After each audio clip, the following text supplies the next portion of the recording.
आज का सस्पेंस आपके लिए एक ऐसी कहानी है जो पुरानी कला, एक रहस्यमयी गहने और उससे जुड़ी एक अनकही साजिश के इर्द गिर्द घूमती है। অভিশপ্ত হার যা পরার সাহস কেউ করেনি। ব্যাগ গয়নার ভেতরেও লুকিয়ে থাকে কোনো রক্তক্ষয়ী ইতিহাস। আজও বহু মানুষ বিশ্বাস করে যে কিছু গয়না বানানো হয়েছে অভিশাপ দিয়ে। ঠিক তেমনি এক হার, দ্য কার্সড নেকলেস। এই হাতে গিয়েছে, তার জীবন তাসের ঘরের মতো ভেঙে পড়েছে। আজ পর্যন্ত কেউ এটি পরার সাহস করেনি। আজ আপনাদের শোনাব সেই অভিশপ্ত হার আর আমার এক অদ্ভুত অভিজ্ঞতার কথা। ঘটনাটা শুরু হয়েছিল কয়েকদিন আগে। আমার গয়নার কারখানায় হঠাৎই একটি পুরনো প্যাকেটে এই হারটি আসে। কারো নাম ঠিকানা ছিল না, শুধু ভেতরে একটি চিরকুট, এর নকশা পূর্ণ করো। আমি যখন হারটির ওপরের ধুলো ঝাড়লাম, আমার শরীর হিম হয়ে গেল। এর রত্নগুলো সাধারণ পাথরের মতো চকচক করছিল না, মনে হচ্ছিল যেন ভেতরে কোনো জীবন্ত সত্তা বন্দী আছে।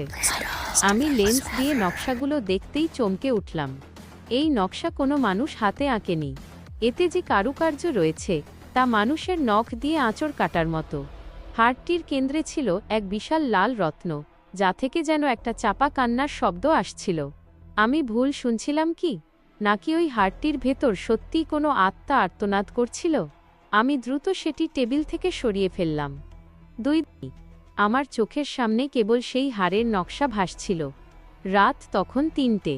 আমার ঘরের আলমারির ভেতর থেকে হালকা একটা ধাতব শব্দ শুনতে পেলাম, ঝন ঝন ঝন, যেন কেউ সেই হারটি পরে ঘরের ভেতর পায়চারি করছে।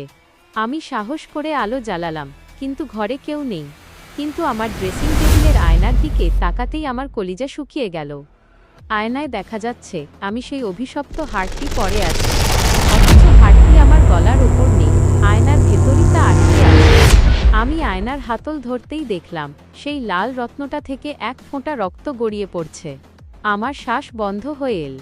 এই হারটি কি কেবল অলংকার, নাকি এটি একটি ফাঁদ, যা পরলেই মানুষের অস্তিত্ব চিরতরে গয়নার নকশায় মিশে যায়? সেই রাত থেকে আমি আরও এই হারটি খুঁজে পাইনি, কিন্তু আজ রাতেও আমার জানালার বাইরে সেই একই ধাতব শব্দ ভেসে আসছে।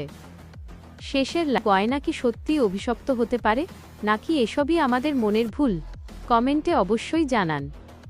আর হ্যাঁ, রাতে আয়নার দিকে তাকানোর সময় একটু সাবধানে থাকবেন। Please like and subscribe.